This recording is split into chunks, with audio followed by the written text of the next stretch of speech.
Я Гольдерова Италина Семеновна, заведующая лабораторией клеточных технологий и регенеративной медицины Медицинского института. В научно-образовательный центр «Север» от нашей лаборатории подана заявка, в которые включены три основных задачи. Первая из них касается разработки и оптимизации метода приготовления противораковой онковакцины, так называемой, основанной на аутологичных дендритных клетках. И получается, что из своих же клеток онкобольного мы получаем аутологичные дендритные клетки, которые презентируют иммунной системе больного опухолевые антигены. Это является альтернативным методом противоопухолевой терапии. В отличие от химиотерапии, лучевой терапии, этот метод имеет минимальные побочные явления. Так, в культуральных флаконах мы сначала берем кусочек ткани и опять же с факторами роста мы даем им далее размножаться.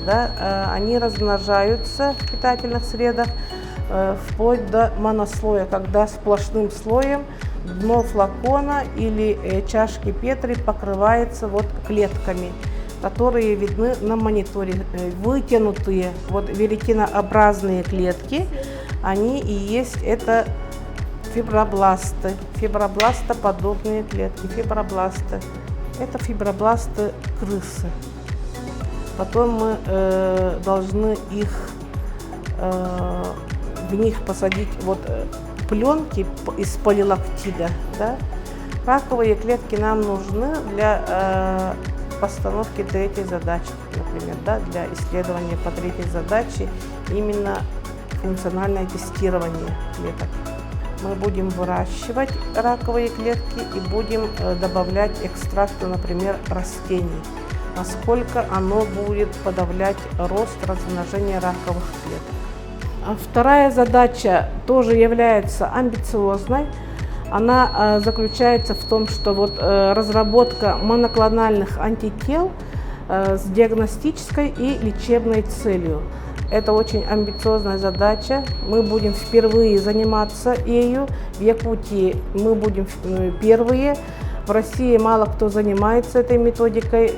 И в сотрудничестве с Колумбийским университетом мы будем разрабатывать эту технологию для диагностических и лечебных целей. Если мы нашли растение, которое подавляет опухолевый рост, именно размножение клеток в культуральной среде, то мы должны их еще тестировать на на химические вещества, которые содержатся именно в этом экстракте. Это уже совместно с химиками, с биологами мы должны их разделить на спектры.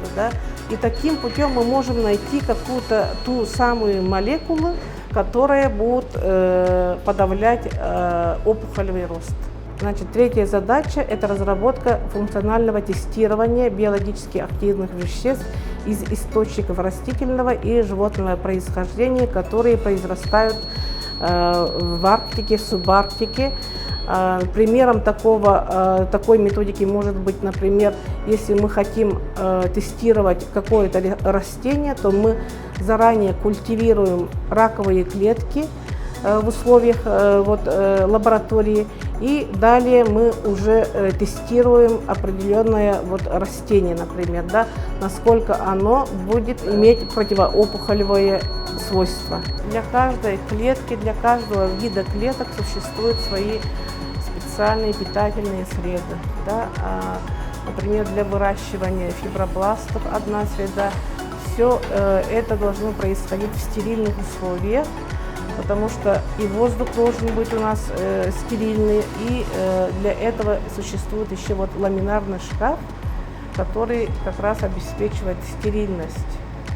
Очень часто, если мы не придерживаемся, то оно может происходить, развиваться контаминирование. Там попадают грибки, бактерии, тогда уже эксперимент не получается. Ирина делает замену среды, потому что клетки через 4-5 дней уже начинают задыхаться.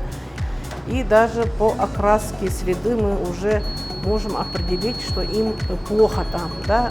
Розовая краска постепенно начинает превращаться в оранжевую. Здесь просто она доливает, а пассаж, когда монослой, очень много клеток быстро, через, например, 10-2 недели, все дно будет в клетках. Мы их оттуда отлепляем и сажаем по новой в чистые флаконы. Это называется пассаж. Реализация всех этих 3 задач предполагает это улучшение качества жизни нашего населения Якутии. Мы хотим внести свой вклад в улучшение, например, лечения, диагностики, например, онкологических заболеваний. Здесь очень много белых пятен, непаханное поле, потому что якутская популяция, опять же, отличается тем, что имеет свои особенности и генетические, и метаболические. То, что разрабатываемые лекарственные препараты, средства у якутской популяции могут иметь уже как бы особенную чувствительность. Например, та же химиочувствительность, химиотерапия у онкобольных. В наших планах исследовать еще дальше и глубже.